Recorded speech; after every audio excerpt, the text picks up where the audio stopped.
श्रीमद्वाल्मीकि रामायण किष्किंधा कांड अध्याय 35 तारा का लक्ष्मण को युक्तियुक्त वचनों द्वारा शांत करना। सुमित्रा कुमार लक्ष्मण अपने तेज के कारण प्रज्वलित से हो रहे थे। वे जब उपर्युक्त बात कह चुके तब चंद्रमुखी तारा उनसे बोली, कुमार लक्ष्मण, आपको सुग्रीव से ऐसी बात नहीं कहनी चाहिए।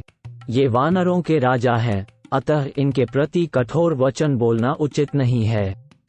विशेषत आप जैसे सुहृद के मुख से तो ये कदापि कटु वचन सुनने के अधिकारी नहीं है। वीर कपिराज सुग्रीव न कृतघ्न हैं, न शठ हैं, न क्रूर हैं, न असत्यवादी हैं और न कुटिल ही हैं। वीर लक्ष्मण, श्री रामचंद्र जी ने इनका जो उपकार किया है वह युद्ध में दूसरों के लिए दुष्कर है। उसे इन वीर कपिराज ने कभी भुलाया नहीं है। शत्रुओं को संताप देने वाले सुमित्रानंदन श्री रामचंद्र जी के कृपा प्रसाद से ही सुग्रीव ने वानरों के अक्षय राज्य को, यश को, रुमा को तथा मुझको भी प्राप्त किया है। पहले इन्होंने बड़ा दुख उठाया है, अब इस उत्तम सुख को पाकर ये इसमें ऐसे रंग गए कि इन्हें प्राप्त हुए समय का ज्ञान ही नहीं रहा। ठीक उसी तरह जैसे विश्वामित्र मुनि को मेनका में आसक्त हो जाने के कारण समय की सुध बुध नहीं रह गई थी। लक्ष्मण कहते हैं, धर्मात्मा महामुनि विश्वामित्र ने घृताची, मेनका नामक अप्सरा में आसक्त होने के कारण 10 वर्ष के समय को एक दिन ही माना था। काल का ज्ञान रखने वालों में श्रेष्ठ महातेजस्वी विश्वामित्र को भी जब भोगासक्त होने पर काल का ज्ञान नहीं रह गया, तब फिर दूसरे साधारण प्राणी को कैसे रह सकता है। कुमार लक्ष्मण, आहार, निद्रा और मैथुन आदि जो देह के धर्म हैं, जो पशुओं में भी समान रूप से पाए जाते हैं, उनमें स्थित हुए ये सुग्रीव पहले तो चिरकाल तक दुख भोगने के कारण थके मांदे एवं खिन्न थे।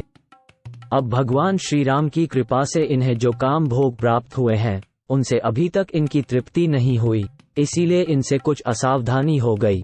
अतः परम कृपालु श्री रघुनाथ जी को यहाँ इनका अपराध क्षमा करना चाहिए। तात लक्ष्मण, आपको यथार्थ बात जाने बिना साधारण मनुष्य की भांति सहसा क्रोध के अधीन नहीं होना चाहिए। पुरुष प्रवर, आप जैसे सत्वगुण संपन्न पुरुष विचार किए बिना ही सहसा रोष के वशीभूत नहीं होते हैं। धर्मज्ञ, मैं एकाग्र हृदय से सुग्रीव के लिए आपसे कृपा की याचना करती हूँ। आप क्रोध से उत्पन्न हुए इस महान क्षोभ का परित्याग कीजिए। मेरा तो ऐसा विश्वास है कि सुग्रीव श्री रामचंद्र जी का प्रिय करने के लिए रुमा का, मेरा, कुमार अंगद का तथा धन धान्य और पशुओं सहित संपूर्ण राज्य का भी परित्याग कर सकते हैं।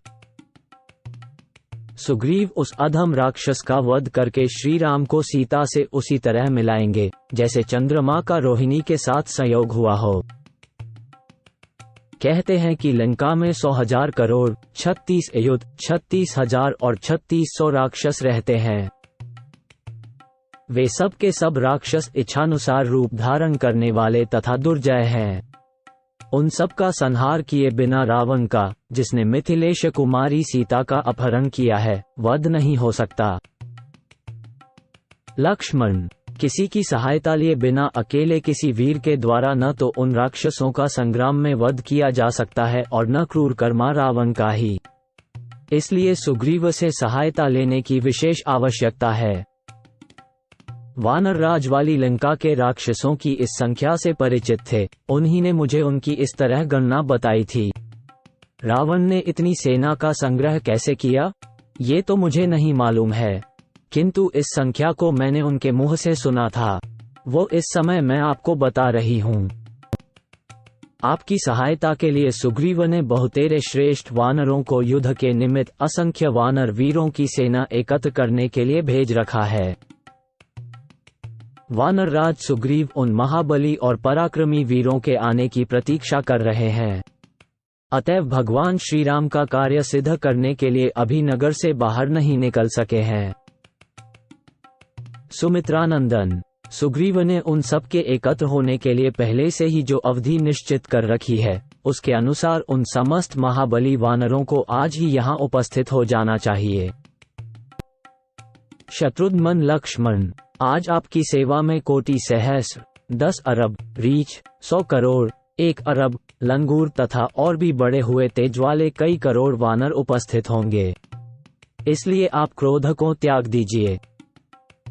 आपका मुख क्रोध से तमतमा उठा है और आंखें रोष से लाल हो गई हैं। ये सब देखकर हम वानर राज की स्त्रियों को शांति नहीं मिल रही है। हम सबको प्रथम भय वालिवध के समान ही किसी अनिष्ट की आशंका हो रही है।